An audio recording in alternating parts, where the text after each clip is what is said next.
fatos e versões. O que vai impactar na sua vida agora no Café com Política. No Café com Política de hoje, a gente recebe aqui no estúdio o ex-secretário-geral de Minas Gerais, Matheus Simões, do Partido Novo. Também aqui com a gente o editor de política de O Tempo, Guilherme Ibrahim. Vou dar o meu bom dia primeiro para ele aqui. Bom dia, Guilherme, bem-vindo mais uma vez. Olá, Rodrigo, sempre um prazer estar aqui. Bom dia, Patrícia. Bom dia, secretário. Secretário, bom dia, bem-vindo. Prazer recebê-lo aqui novamente, presencialmente. Obrigado, bom dia a você, os ouvintes, Rodrigo. Bom, secretário, para começar o bate-papo, o nome do senhor é um dos cotados, cogitados e colocados para ser vice do governador Romeu Zema. O governador esteve aqui essa semana, disse que ele até prefere que o vice não seja alguém do Novo, porque entende que a articulação política tem um papel e um peso muito grande nesse momento. Como é que vai ficar essa equação difícil? Porque o nome preferido do Novo é o do senhor, e a gente sabe o peso que o Novo tem nessa definição também.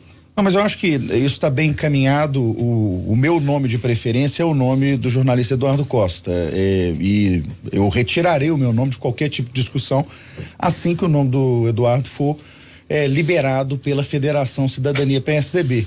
Eu acho que o Eduardo, ele reúne algumas características que são muito importantes para nós. Ele é um Belo Horizontino que entende a região metropolitana como pouca gente, uma pessoa sensível à situação do mineiro mais pobre, que vai precisar de muito apoio nesse momento de recuperação, e ele somaria muito ao que nós temos hoje já acontecendo no governo. Eu já sou parte da equipe do governo, então eu não ir a vice não diminui o esforço que nós temos, e o Eduardo soma esse time.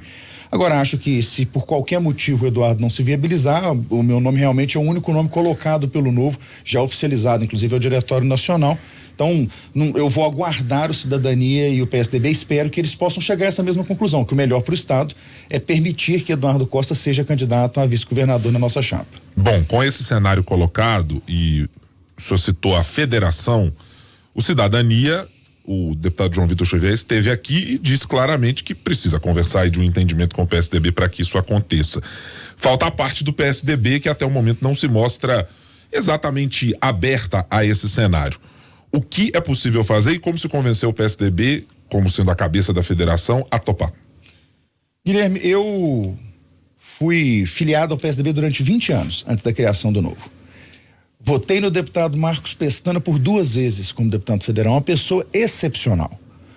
Mas qual o sentido de um partido do tamanho do PSDB de insistir numa candidatura que continua pontuando 2% nas pesquisas, ao invés de se juntar a um projeto que tem condição de continuar transformando a realidade de Minas, um projeto do qual o PSDB já fez parte ao longo dos últimos 4 anos. Porque o PSDB não só tem secretários no governo, como a secretária Luísa Barreto, que foi candidata a prefeita de Belo Horizonte, é a nossa secretária de planejamento. E teve os nossos líderes de governo ao longo de todo o tempo na Assembleia. Qual o sentido desse partido recusar fazer parte desse novo momento? Então, eu acredito, o PSDB, na lógica da responsabilidade por Minas Gerais, vai compreender que isso é o melhor nesse momento. O nome de Eduardo Costa é o nome mais adequado para somar a esse trabalho, do qual o PSDB já faz parte. Eu tenho essa expectativa que vai continuar fazendo parte. O senhor acha que a opção por não manter o vice Paulo Brandt filiado ao PSDB e que trocou durante o governo do governo Romeu Zema, isso pesou ou pesa como uma espécie aí de dificuldade nesse acerto? Eu tenho sempre a impressão que o vice-governador Paulo Brandt é um homem de muita responsabilidade. Por tudo que eu vivi ao lado dele durante esses anos, a minha sensação é que ele jamais colocaria o nome dele como um empecilho por conta de alguma pretensão pessoal, que acredito que ele nem tenha, porque nunca houve esse pedido para que ele ocupasse esse espaço, impedindo que a chapa possa se constituir com Zema e Eduardo Costa. Então, a minha expectativa é mesmo na lógica da responsabilidade pelos mineiros. Acho que isso é possível. O projeto é um projeto conjunto para o bem do Estado. Então, os deputados federais da bancada, o deputado Aécio, o deputado Paulo Abiac, o deputado Eduardo Barbosa, os deputados estaduais, que hoje são 2, né? Dalmo e João Leite. Acho que eles todos têm condição de se reunir com Pestana e conversar sobre o Minas do futuro, e não sobre Minas do passado. E acho que isso é bom para os mineiros e acaba sendo bom para todos eles. Secretário, o senhor acabou de citar Pestana. Na segunda-feira, agora dia 27, ele afirmou num podcast do jornal Estado de Minas que o Partido Novo é uma seita dogmática porque conduz mal as coisas. Ele estava se referindo a essa lista de possíveis candidatos a vice do governador Romeu Zema. Eu queria que o senhor comentasse essa afirmação dele. Eu acho que talvez seja uma afirmação na defensiva, já que ele está hoje com o nome colocado como candidato a governador. Mas eu volto a dizer, um candidato que não está pontuando 2% nas pesquisas, com todo respeito ao deputado, esse momento é um momento de altivez. Um momento de agredir o Novo. O Novo é o partido do governador. O Novo é o partido que está conduzindo a transformação do Estado que foi entregue aos cacos pra gente. E que hoje está passando por uma reestruturação com salários em dia, com infraestrutura voltando a ser construída. E olha que nós tivemos 2 anos de pandemia e um desastre Brumadinho no meio do caminho. Então, eu acho que com mais serenidade, que normalmente é a marca do deputado Pestana, até via a manifestação dele, nem quis comentar, porque eu acho que isso é só um momento de manifestação eleitoral. Na verdade, e é bom, e ele sabe disso, o PSDB esteve ao lado dessa seita que ele está afirmando que existe desde o começo do governo e, aliás, é o nosso articulador político dentro da Assembleia durante todo esse tempo. Então, ele mesmo sabe que isso não é propriamente verdade. Nós temos uma base hoje de 30 deputados e temos a confiança de que essa base será uma base de mais de 40 deputados para o próximo mandato, o que mostra que nós temos sim capacidade de articulação. Talvez não a articulação com a qual os políticos tradicionais estejam acostumados, que é a articulação na base da troca. Nisso nós somos uma seita mesmo. Nós não vamos trocar, nós não vamos lotear, isso não vai acontecer.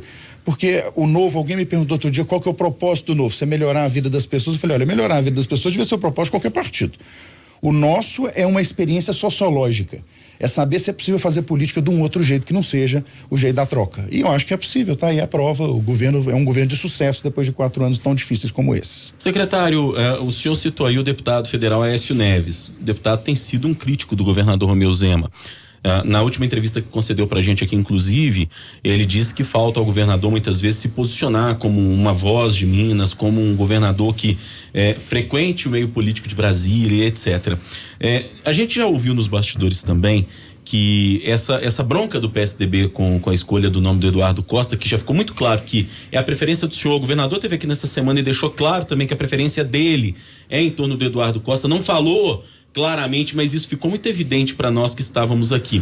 Mas muita gente diz que essa bronca do PSDB, ela vem do deputado Aécio Neves, que inclusive pontuou bem como candidato ao Senado nas últimas pesquisas, inclusive no datatempo que a gente fez aqui da última vez. O senhor vislumbra uma possibilidade de uma chapa que, por exemplo, teria o governador Romeu Zema na cabeça de chapa, o jornalista Eduardo Costa como vice e, quem sabe, o deputado Aécio Neves como candidato ao Senado? Isso passa pelo horizonte de vocês, já que nos bastidores a gente sabe que ele está realmente pensando se sai candidato à Câmara novamente ou se sai ao Senado diante do que as pesquisas mostram? Não é estranho que o candidato da chapa lançada do Pestana ao Senado seja o ex-prefeito de Uberaba, Paulo Pial? Porque que cenário é esse que nós estamos construindo em que o Aécio seria candidato ao Senado na nossa chapa, se na chapa deles o candidato ao Senado é o Paulo Pial? Então, eu não consigo entender que construção é essa, mas isso talvez tenha mais a ver com uma decisão interna dele ser ou não ser candidato. Então, eu nem chego nesse ponto, Rodrigo. Eu acho que nós temos que resolver a chapa do governador nesse primeiro momento. O Novo, nem candidato ao Senado tem. Então, a nossa discussão está centrada na chapa majoritária. Nós queremos construir a chapa do Senado em conjunto com os nossos partidos da coalizão. Nós não vamos enfiar a goela abaixo de ninguém, porque nós não somos uma seita intransigente. Nós vamos negociar e discutir essa vaga. Qual é o partido mais importante da composição? É o Novo. Ele é o partido do governador. O Novo vai ter uma voz nisso, certamente. Mas há outros partidos muito importantes. Nós podemos ignorar o PP? O maior partido ao lado do governo desde não sei quantos meses atrás, já é uma caminhada que tem mais de ano. Nós podemos ignorar o Patriota. Acabamos de falar do Patriota por conta da candidatura do Pedro, uma candidatura que eu espero que tenha muito sucesso. Podemos ignorar o Avante, podemos ignorar o Agir, podemos ignorar o Podemos. Não é possível passar por cima de todos esses partidos para ter essa discussão agora. Então, a primeira discussão é: quem será o vice? Todos esses partidos estão na confluência em torno do nome do jornalista Eduardo Costa, sem apresentar oposição. a oposição que há é de um partido que nesse momento não faz parte ainda desse grupo, está chegando agora, nós estamos tentando trazer o PSDB de volta. Então eu tô muito tranquilo, efetivamente, não acho que é uma questão pessoal do deputado Aécio Neves. O deputado está fazendo o cálculo político-eleitoral dele, tá certo, mas eu queria só resgatar uma coisa que você falou no começo da sua fala. Você falou assim, um crítico muito contumaz do governador.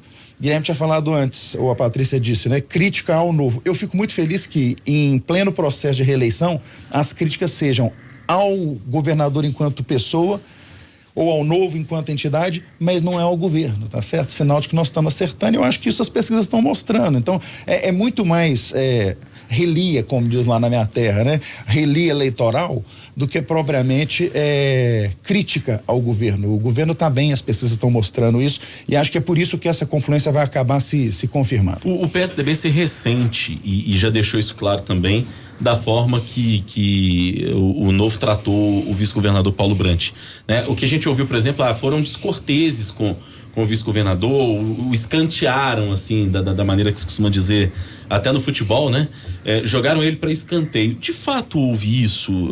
Como é que o vice-governador foi tratado em meio a tudo isso? O senhor disse agora há pouco que ele não é um sujeito de ambições pessoais, inclusive, mas como é que foi essa decisão, assim, de já se chegar à conclusão de que não vai se repetir a chapa, por exemplo? Rodrigo, olha que curioso, ele foi eleito por qual partido? Pelo Novo. Pois é. Então, assim, se alguém devia estar magoado nessa história, devia ser o Novo, pela forma como o vice-governador saiu do partido, com uma carta pública muito agressiva, aliás, que nem é do tom dele. Sempre me pergunto quem o ajudou a escrever aquela carta, porque é uma carta completamente fora do tom, uma crítica desarrazoada ao Novo, uma crítica sobre o aumento que não foi concedido aos servidores como um todo, que quebraria o Estado naquele momento. Então, o vice-governador sai do partido, atirando no governo e no partido, e nem por isso foi criticado em nenhum momento ao longo do tempo. Estava no papel dele e não perdeu espaço dentro do governo, continuou presidente do nosso Conselho de Desestatização, continuou presidente do nosso Conselho de Modernização do Estado, figura importante durante toda a pandemia. O governador continua tendo como um conselheiro pessoal importante. Então, assim, esse é só um discurso de fachada. O vice-governador não perdeu espaço. Compare o que aconteceu com o vice-governador Paulo Brandt e o que aconteceu com o vice-governador Tony Andrade. Esse foi escanteado, vamos lembrar? Perdeu os cargos que tinha, ficou proibido de entrar no palácio, não participava das reuniões de secretário, não podia representar o governador em nada. Isso nunca aconteceu com o vice-governador Paulo Brandt, é tratado com a maior cortesia por todos nós, representa o governador sempre que é possível e que tem disponibilidade, participa das decisões do governo. Então não há escanteamento. Agora, também não há direito adquirido à vaga. Isso é muito importante. Mas ele foi o vice-governador na primeira chapa. Estava em outro partido, com uma outra relação dentro do que compõe o núcleo de governo. Nesse momento parece não fazer sentido. Eu ficaria muito feliz de ver o vice-governador candidato a algum cargo. Acho que ele seria um excepcional deputado federal. Acho que ele seria um bom candidato ao Senado se configurasse lá na chapa que eles estavam montando com o Pestana como cabeça de chapa. Poderia ter meu voto ao Senado. O Novo não tem candidato ao Senado, mas não é esse o cenário. E aí também querer criar uma intriga, como se a gente estivesse fazendo alguma desfeita com ele. Desfeita é a carta que nós recebemos e nunca reclamamos dela, porque ele está no direito dele, como nós estamos no nosso, de não repetir a mesma chapa que elegeu o governador há 3 anos atrás. Secretário, o cenário de escolha do jornalista Eduardo Costa como, nesse momento, esse nome de consenso, já foi classificado por diversos agentes políticos que passaram por esses microfones e fora deles, como inabilidade política do Novo porque demorou a chamar o jornalista Eduardo Costa, inabilidade em algum outro momento porque não prestou atenção que havia uma federação, coisas dessa ordem. A sua avaliação é que o Novo demorou, o Novo foi inábil, o Novo fez uma proposta muito antes. Como é que se deu exatamente essa relação para entendermos o quanto esses ecos têm de realidade? Quem é o candidato à vice-presidência da República na chapa do presidente da República? Hipoteticamente, até agora, Braga Neto. Pois não sabemos ainda, né? Só para dizer assim, essas coisas das discussões do vice, elas são sempre deixadas para mais perto das convenções. Em todas as eleições, sempre foi assim. E isso acontece porque a gente precisa acabar de ver o cenário da conjuntura partidária que vai formar as coligações. Nós não podemos escolher nomes que vão fechar portas definitivamente, mas também não podemos fazer concessões só para abrir portas. Eu já converso sobre a questão do Eduardo Costa há muitos meses, mas a gente vinha numa construção da lógica do cidadania estar caminhando com a gente dentro da Assembleia durante todo o mandato. O problema é que a gente foi surpreendido pela federação, que é bom lembrar, por conta de uma loucura do TSE, porque para mim é uma loucura, uma insanidade, o prazo das federações foi posterior ao prazo da janela de filiação partidária. Então não tinha como nós sabermos da federação em março, quando o jornalista Eduardo Costa se filiou ao Cidadania, um partido da base do governo. Infelizmente, essa confluência, ou felizmente para eles, né, acabou acontecendo do PSDB e do Cidadania estarem juntos. O convite foi ao jornalista Eduardo Costa, que já há bastante tempo sabe que o nome dele era cogitado. O convite foi formulado mais recentemente, porque mais recentemente é que fez sentido. E continua me parecendo que o timing está certo. Agora, há um recalque aí em algumas reclamações, que é o político tradicional se ressentindo porque o convite é feito a alguém que não é um político com mandato.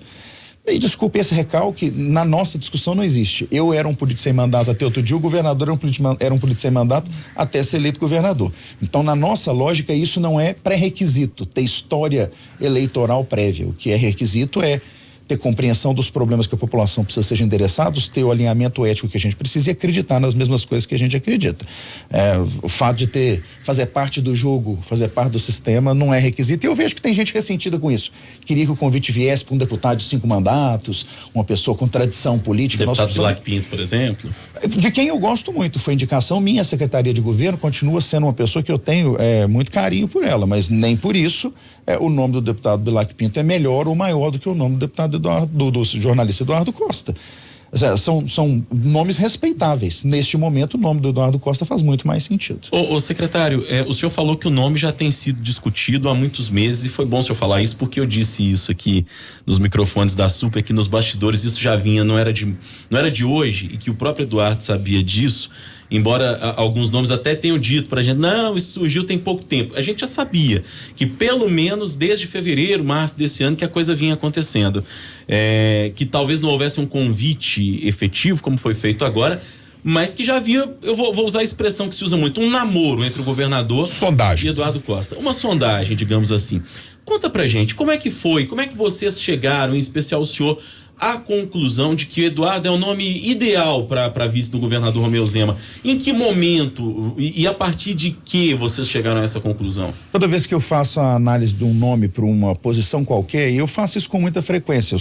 Meu trabalho é governança, então eu atuo junto a uma série de conselhos de empresas para escolher diretores, presidentes, e dentro do governo fiz isso com secretários, com os presidentes estatais. A minha primeira pergunta não é quem me indicou. A minha primeira pergunta é qual o perfil que eu preciso. Então, o que nós estávamos buscando?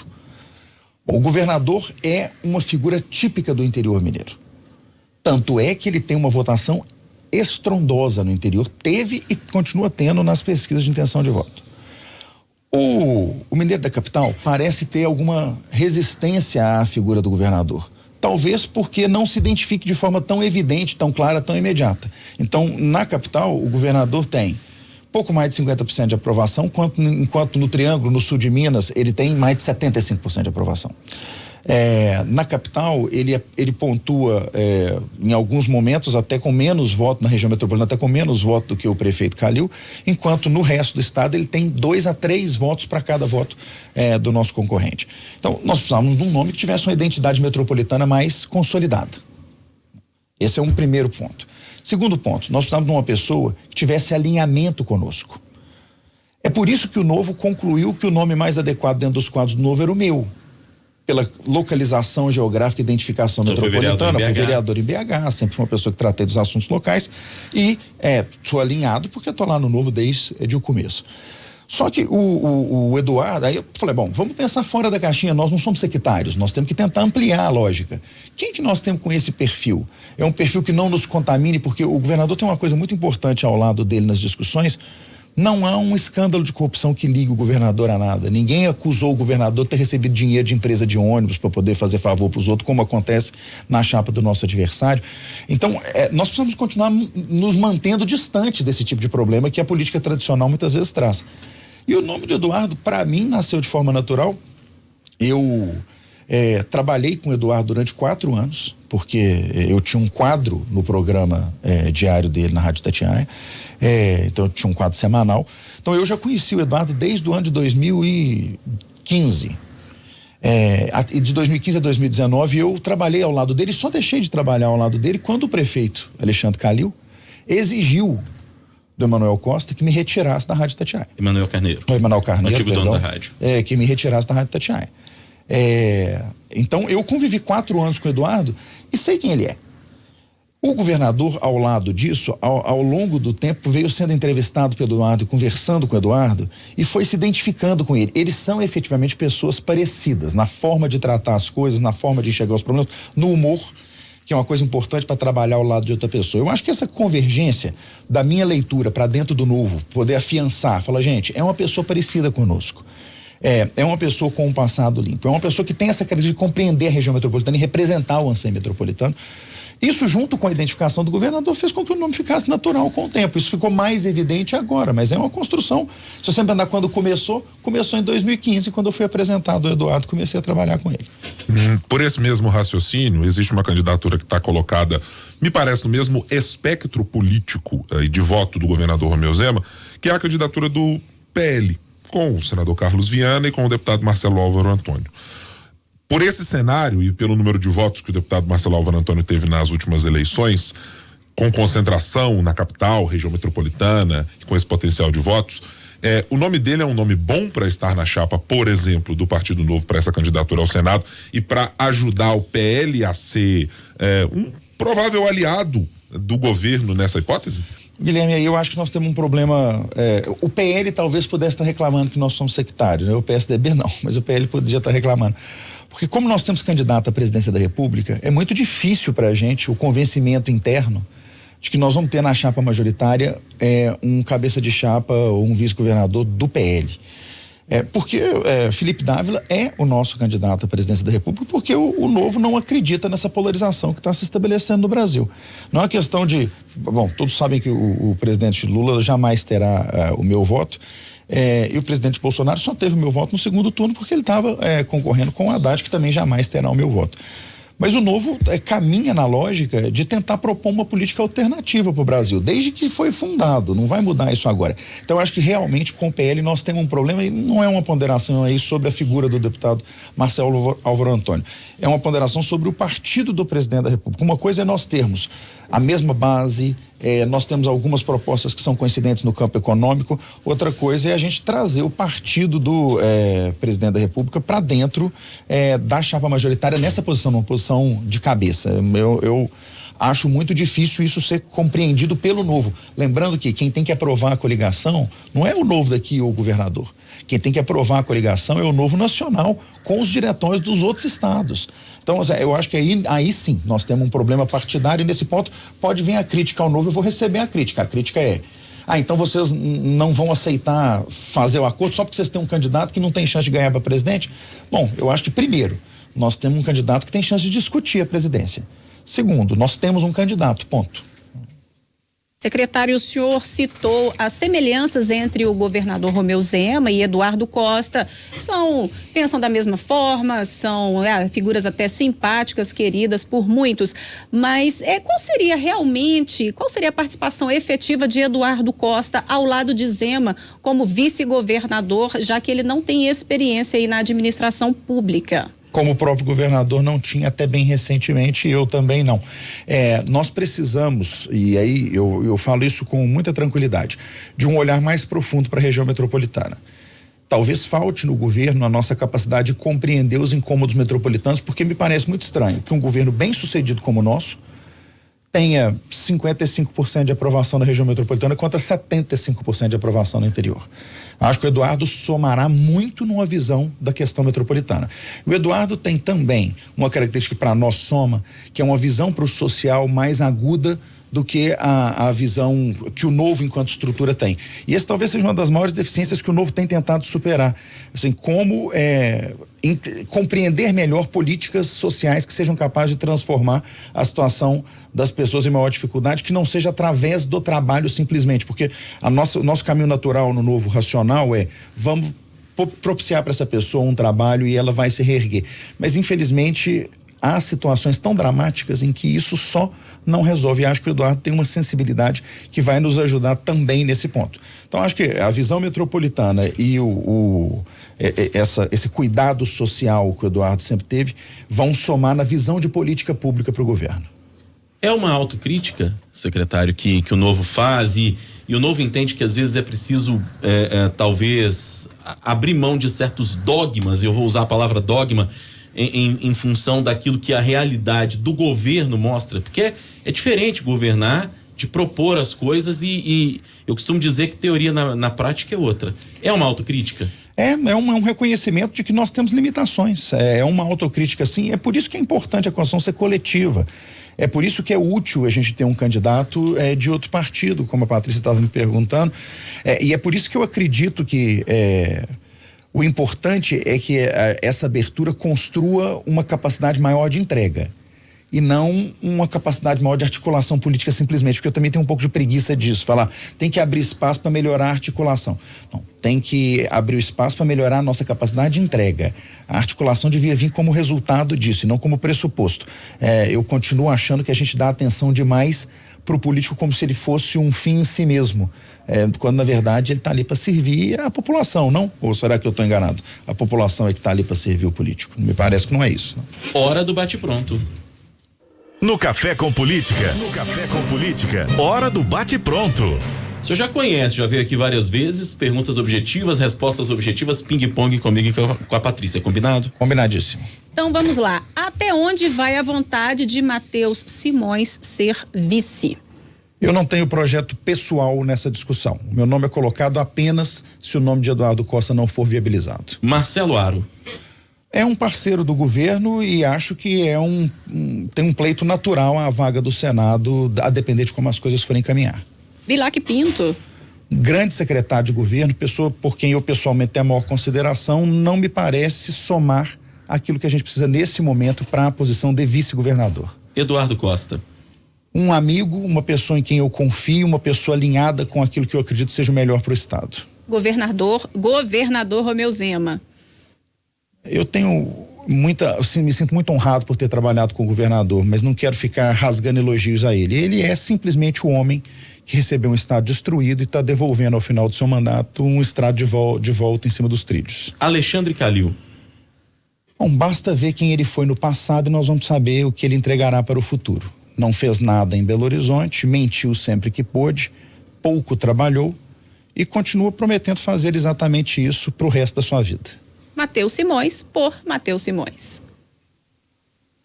Eu não gosto de me definir como um político, mas eu estou a serviço da política enquanto eu puder ser útil para ela.